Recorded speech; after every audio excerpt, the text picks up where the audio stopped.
All right, so let's start the interview. So as for age as a factor in your life, how has how has age been an advantage or disadvantage when it came to a specific time of your life? I would say it really hasn't been, except for one incident where I applied for a job and they thought I was overqualified and too old. What job was it? It was a sales position. Oh, okay, that makes sense. All right. Well, do you feel like that was like more of a subtle kind of prejudice against your age, or was that more of a active, I think it was both. It was both. Okay. Okay, so let's do the next one. Gender/sex. Has that been? Was there a point in your life where that factor either put you at an advantage or a disadvantage? You know, Like harassment? Yeah. Well, yeah, that'd be more of like a primary form, like sexual harassment. But it could just be like, maybe getting paid less than $1 for a job or something like that. No, I don't think I've ever experienced that. Okay. Yeah, it's a good one. Physical or mental ability, which would be, basically any physical like conditions you might have picked up through your life, or a mental, maybe something small, like, well, not small, but something a little more subtle, like ADD or ADHD, or more serious condition that. No, I haven't. I have. Okay. I guess I've been very fortunate. Yeah, right. Race/ethnicity. So being a white American, how does that put you at an advantage or disadvantage throughout your life? Well, it's obviously an issue in our society. Yeah. So being white and Caucasian, I have an advantage. Yeah, might put you at an advantage. Yeah, I would agree. That's what we kind of discussed in class. Yeah. And that's probably a more subtle, would you agree that'd be a more subtle form of prejudice? It's not like, in the 50s where white groups and were actively putting down, other races, but it's more like. It is subtle, but I think there's something in our society that doesn't let go of the 60s mentality. Yeah, exactly. I would agree on that one. Let's see, sexual orientation. So basically being, just being straight. That's probably an advantage, right? Yeah, I think it is today. It is an advantage because a lot of people can't accept having a different sexual orientation. Yeah, it's a little more talked about now, but yeah. A lot more. But, and, until it happens to your family, you can be very open to it. Yeah, exactly. That's what and then you have to but even deal with it. Even as it's like a little more talked about. It's a little more prejudice now, but it's definitely. Well, I think it's less of a prejudice.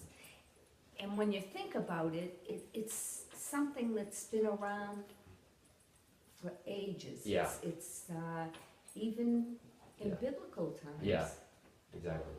It just wasn't noticed or accepted. Yeah, exactly. Let's do the next one, which is an economic status /class/income.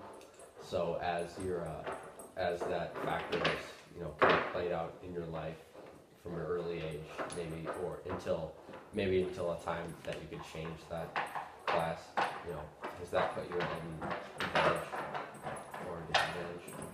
I think it does put you at an advantage, especially being able to afford a good education. Mm-hmm. Was that something your parents could probably afford? My parents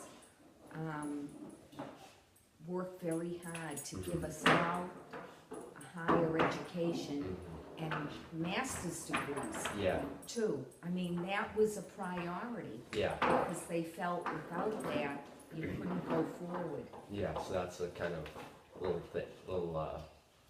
what would you call it? Little niche in the system that kind of, maybe.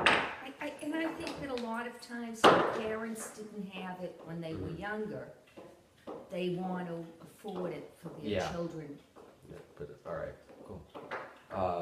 And so you think that was a little more, that wasn't a huge issue as you progressed later in life? No. No, because it was something that was expected of us. Yeah, that's definitely the mentality. And finally, religious / spiritual beliefs. So you being coming from a Jewish family, how has that affected you as you experienced and interacted with different, kids? I have definitely experienced anti-Semitism. Yeah. And I think the one incident that's really quite vivid in my mind was when I was in college, and I was afforded a trip to Europe, and in Austria, being with some of the Austrian teenagers and hearing them talk about the Jews sort of made me very frightened, and I left the group that was back still to my an issue. hotel. That's surprising. I think there's a lot of it. And So, why? I don't know. I think that it's a mentality. And so really, I can assume that it probably is really not that big of an issue, being Well, it's today. not an issue today with the people that I associate with, but it definitely still a problem. is out there. So that was the one time where it kind of, you could really see the active, And there was one incident when I was grown up and married in Washington, D.C., where someone came in to do some work in the house, and they saw something on the wall that said Abrams. Okay. And they said, "Oh, you must be related to the people who did the Abrams tank," which of course they weren't Jewish. And there was a little subtle slur that you just didn't want to own up to the fact that you were Jewish. That's kind of scary, because they were kind of like they weren't uninformed and that's exactly what we were kind of getting at in class, that they weren't necessarily trying to